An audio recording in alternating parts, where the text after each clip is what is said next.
Estão previstos 3 ceifadores. A pandemia foi o primeiro ceifador, o Covid foi o primeiro ceifador. E teremos segundo e terceiro? Mais 2 ceifadores. Tá. Um deles é um movimento geofísico de proporções enormes. Não é asteroide caindo na Itália, mas um deles é um evento catastrófico. Geofísico.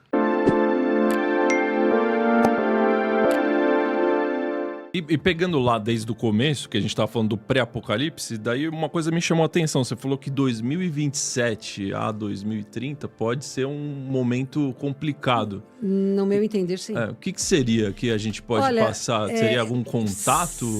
Então, se for contato é com o governo oculto, com os ETs que já estão presos na Terra. Tá. Não é um contato com a Confederação. Nós temos 3 organizações grandes, intergalácticas e galácticas trabalhando na Terra. A primeira chama-se Federação Galáctica, que ela é militar mesmo, é um braço militar. Tipo de defesa, né? Tipo de defesa. O próprio ex-chefe da Engenharia Aeroespacial Israelense, ele dá uma entrevista longuíssima a respeito da Federação. O ex-ministro da Defesa canadense falou também. Então, a Federação entra em contato com os governos. Tá. A Federação é militar, é organizacional, estratégica, etc. E ela é do bem. Sim, é do bem, claro. Sim.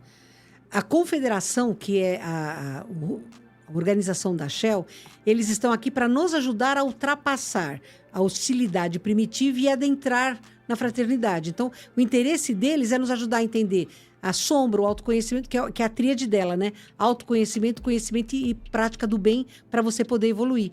Então, a Confederação quer te dar ferramentas para você curar o corpo e o espírito para ser melhor para o planeta e para os demais seres que vivem aqui. Perfeito. Né?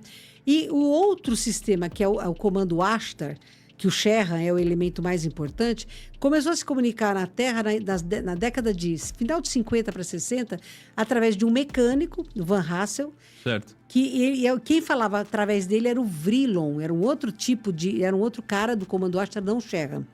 Inclusive, eles chegaram a entrar nos anos 70, num network da Grã-Bretanha, inglês, interviram, deram um jornal, eles deram uma mensagem longuíssima nessa network, ao vivo, para quem quisesse assistir. Nossa. Isso você acha facilmente no YouTube, você acha essa mensagem inteira. Então, isso foi o mais claro contato. Então, o comando Ashtar hoje, segundo a Dolores Cannon, que já é falecida, mas que para mim é um dos grandes expoentes mundiais da ufologia, através da hipnose, do conhecimento dela, porque ela também era abduzida, o comando Ashtar hoje, eles estão em Saturno, eles estão orbitando, Júpiter, eles estão orbitando Júpiter. Então, eles estão longe da Terra, porque o Ashtar acabou a missão dele e foi embora. Ah, mas fulano recebe o Ashtar. Bom, pode ser o primo, mas o Ashtar original não é, né? E tem a Confederação e a Federação em pleno trabalho aqui. Só que a Confederação trabalha sem religião, porque eles não têm religião, com paranormais e médiuns interessados realmente em estabelecer a nova Terra na Terra. Então, eles estão trazendo conhecimento, estão trazendo opções, estão trazendo projetos de cura física e psíquica para nós. E a Federação está trabalhando com governos da Terra para tentar evitar exatamente que o governo oculto venha e tome todos nós aqui de assalto. Então, pode ser que tenham governos também do bem. Sim, claro que sim. Não tenha dúvida disso. Angela Merkel era do bem. Entendi. Perfeito. Então, que eu parei, não achei mais nenhum. Então, esse governo oculto, pelo que eu estou entendendo, ele quer mostrar pra gente, talvez, daqui a um tempo, 2027, como se fosse uma fake invasão alienígena. Fake invasão. Que é o que eu acho que eles estão controlar montando. Nós. Eu acho que sim. O Steven Greer, que é um dos grandes nomes ufológicos mundial, ele tem falado isso. O meu medo é que vão usar isto para criar uma invasão fake e aí governo mundial único, que é o que eles querem, a nova ordem mundial. E nisso, se a gente for pegar o que fala na Bíblia, a questão do anticristo e tal, isso tudo está abordado? Tá. Ou seja, Jesus já... Não, ele disse isso há mais de 2 anos atrás. O bem na Terra está por se estabelecer. O mal já está muito bem estabelecido. Então, é claro, a gente passou 2000 anos... O bem cresceu muito, isso é indiscutível. Na minha opinião, o bem está crescendo em progressão geométrica. E o mal está decrescendo em progressão aritmética. Mas ele berra, ele é o dono da mídia. Então, você tem um acidente, todo mundo diminui para ver se tem sangue. A gente gosta. Nós somos o ser humano atraído pela dor.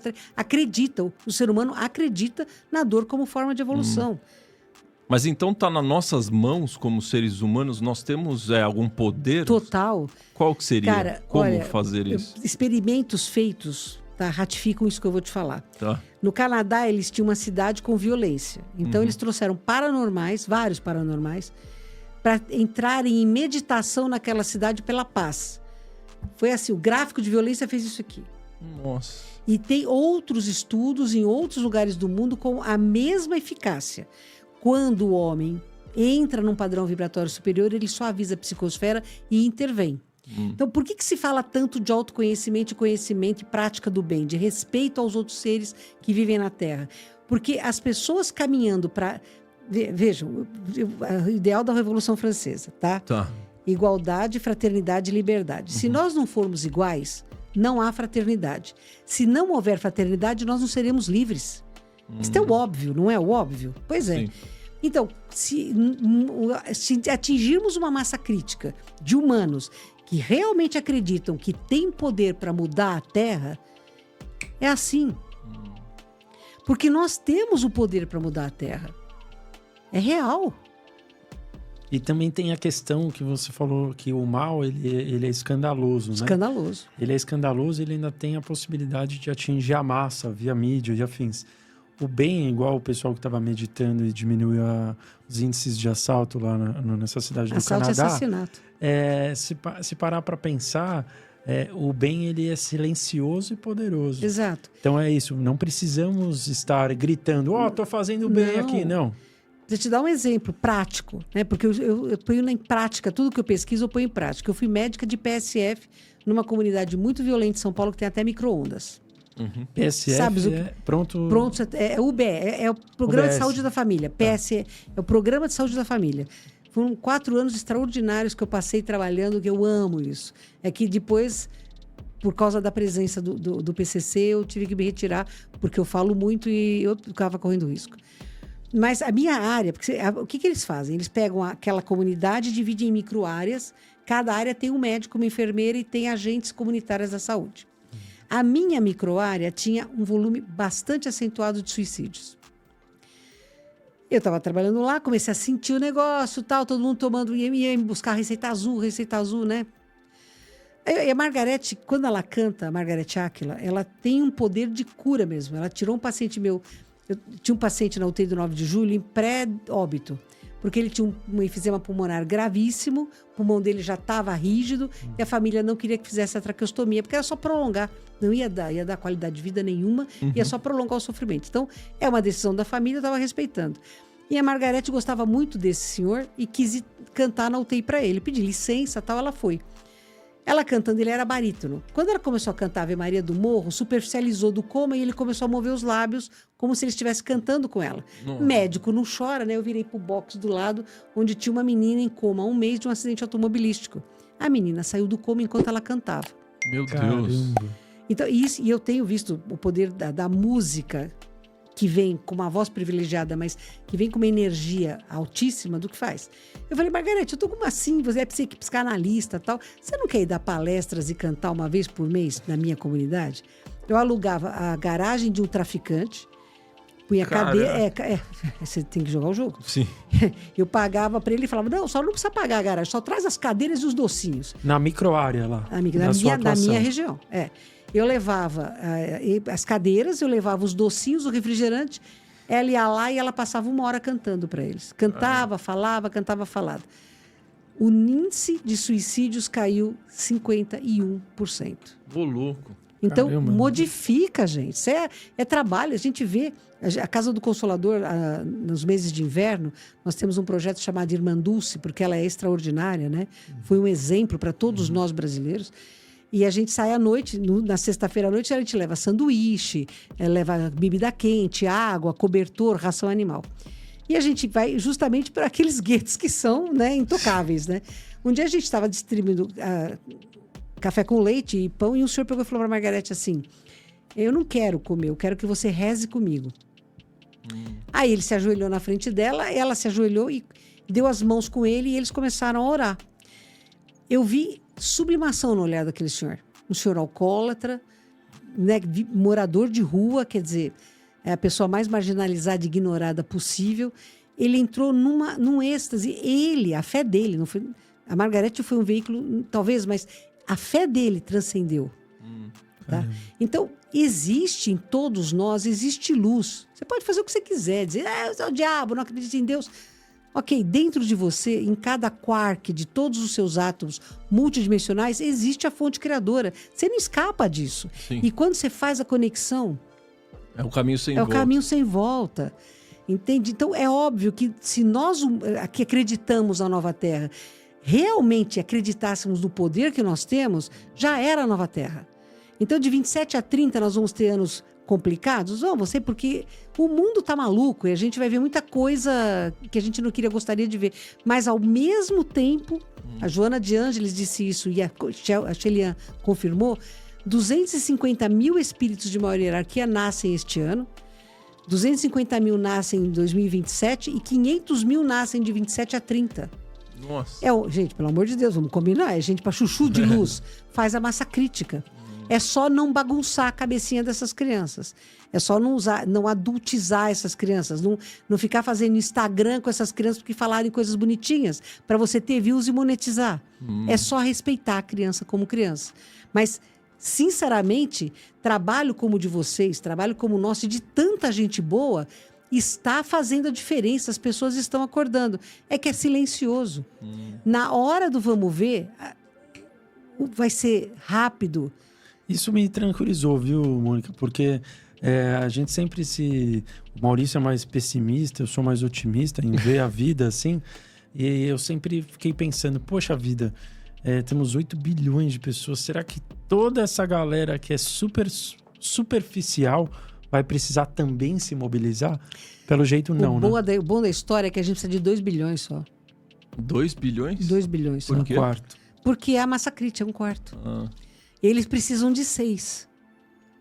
Para conseguir fazer Para conseguir. Só que é real isso, né? Lá na nave da Shell, a que chama Chandra, uma nave mãe gigantesca, tem uma sala que você tem um painel 360 graus e nós somos pixels nesse painel. Então você tem pixel branco reluzente, que são espíritos de luz, e você tem pixel que é bem escuro, que são aqueles do governo oculto, encarnados e desencarnados. Ela diz que hoje você tem 25% de espíritos despertos, 12% de espíritos empedernidos na ignorância e o resto está fazendo churrasco na laje de fim de semana. Sem nem Não, saber. o resto luta para sobreviver e não viver.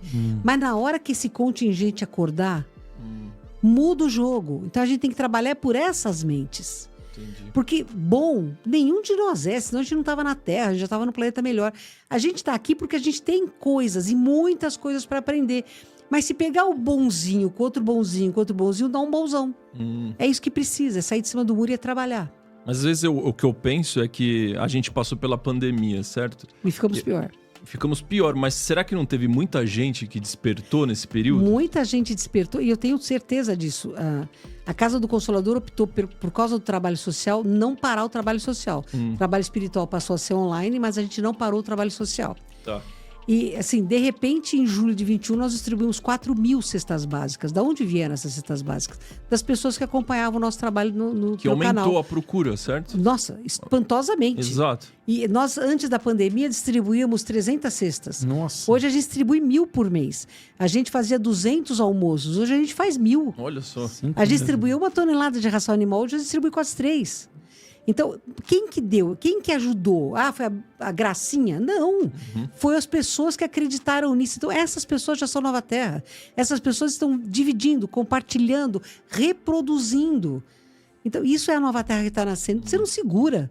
Sabe, uma vez eu gosto muito do sufismo. Eu acho o sufismo bonito.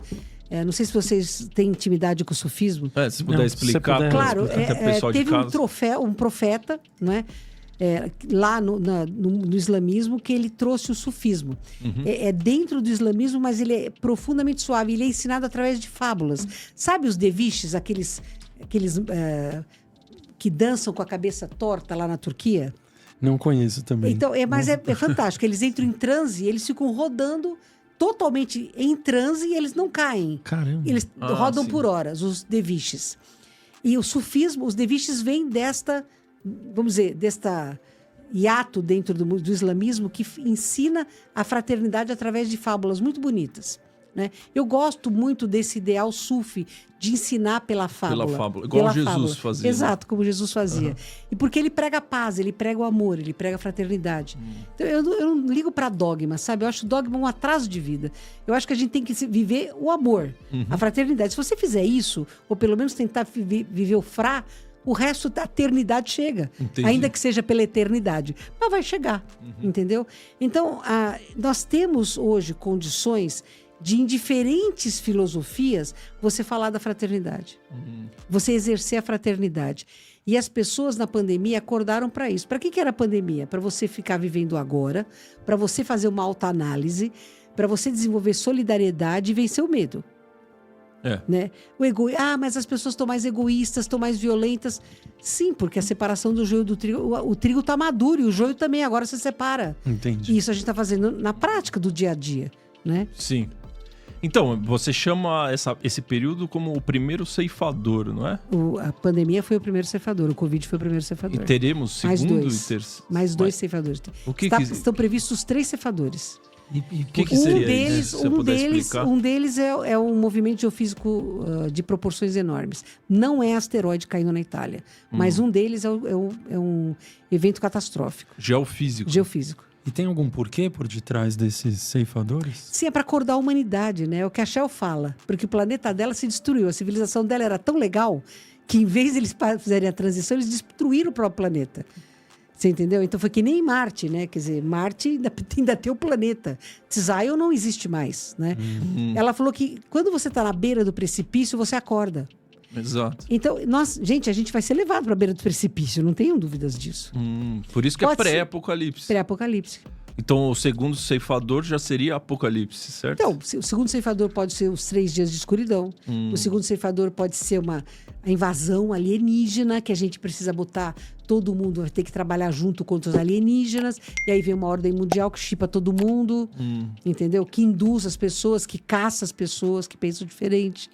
O segundo ceifador pode ser até uma outra pandemia, porque uma das coisas que o ET que entrou em contato comigo quando eu tinha 5 anos fez foi me mostrar pandemias. É? E uma das pandemias é uma febre hemorrágica. Eu vi pessoas na rua sangrando, né? Eu tinha 5 anos, eu nem fazia ideia do que era aquilo. Entendeu? E não era chocante para você? Você levava numa boa? Não, então, esse dia, né? Porque meu ídolo infantil era o Gasparzinho. Fantasminha Camarada. Legal. Naquela época ele era Fantasminha Camarada. Eu amava o cabeção dele. Gostava também. Eu adorava ele o era Gasparzinho. super fofo, né? E os ETs usam justamente o ilúdico infantil para poder se aproximar para a criança não ter medo. Então, o Pequeno Pônei, né? Tem um garoto que é dinossauro. Então, hoje a criançada adora dinossauro, porque os reptilianos têm muito contato com as crianças. E não é, reptiliano é tudo draconiano. Não é. Né? Quer dizer, eu sou palmeirense, meu pai jogou no Palmeiras, tal, então corintiano dá um pouco de alergia, mas eu tenho muitos amigos corintianos. Você é corintiano, eu tenho um irmão que é corintiano. Então não dá para você generalizar, a gente não pode generalizar coisa alguma. Quando esse ET apareceu para mim, que eu tinha 5 anos, meu avô tinha morrido há pouco tempo e meu avô era meu tudo, né? Ele era simplesmente meu tudo. Eu sonhei que ele ia morrer e um pouco depois ele veio a falecer mesmo. Meu avô passou a vir cantar, tocar o violão, contar a historinha pra mim, depois do falecimento dele. Um dia ele falou pra mim, vovô não pode vir mais, mas vai vir um amiguinho do vovô. E aí ele saiu pela janela, quer dizer, eu perdi meu avô 2 vezes, né? Poucas noites depois eu acordo, tá o Gasparzinho flutuando, assim, ele flutuava mesmo. Nossa. E eu olhei pra ele e ele falou, eu sou amiguinho do seu avô. Gasparzinho, amiguinho, tava tudo certo, Fantasminha Camarada. E aí ele me mostrou prédios de vidro, me mostrou Columbus pousando na Terra, mas também me mostrou uma possibilidade de um conflito mundial nuclear, que eu acho que é remota, eu acho que é remoto isso. Não vejo um conflito nuclear generalizado, espero que eu esteja certa, Sim. mas me mostrou pandemias, me mostrou muita fome, me mostrou Gaza. Hoje eu identifico as imagens, né, que ele me mostrou. Você está conseguindo juntar o quebra-cabeça. Hoje eu estou juntando o quebra-cabeça. E o terceiro ceifador tem algum palpite? Então, dizem que o terceiro ceifador é essa catástrofe geofísica. Tá. E pode não acontecer, tá? E o segundo ceifador, ele está meio flu, quer dizer, você tem informação. Vai ter ou não. Uns falam que é o 3 dias de escuridão, outros falam que é uma nova pandemia, né? É meio flu. Entendeu? Porque é isso que aonde eu queria chegar com essa nossa conversa, é que, no fundo, isso tudo é ruim, concordo, mas isso vai fazer muitas pessoas despertarem, né? Vai. Eu acho que é o precipício, sabe? Quando você chegar na beira, assim, ou vai ou racha, porque ninguém quer morrer. Ninguém quer morrer. Eu fiz uma vez, eu estava dando palestra espírita, no centro espírita, eu falei, pessoal, levanta a mão quem não tem medo de morrer. Ficou todo mundo com a mão baixada, assim. Eu mesmo assim, acreditando na reencarnação, a morte não é nada tal, eu sei disso, mas eu não quero morrer, porque esse é o lugar de conforto. Nós, por pior que esteja, é o que nós conhecemos, de verdade. Nós somos extremamente materializados quando a gente está encarnado. O maior isolante energético que eu conheço é o corpo físico. Você fica cego, surdo e tonto.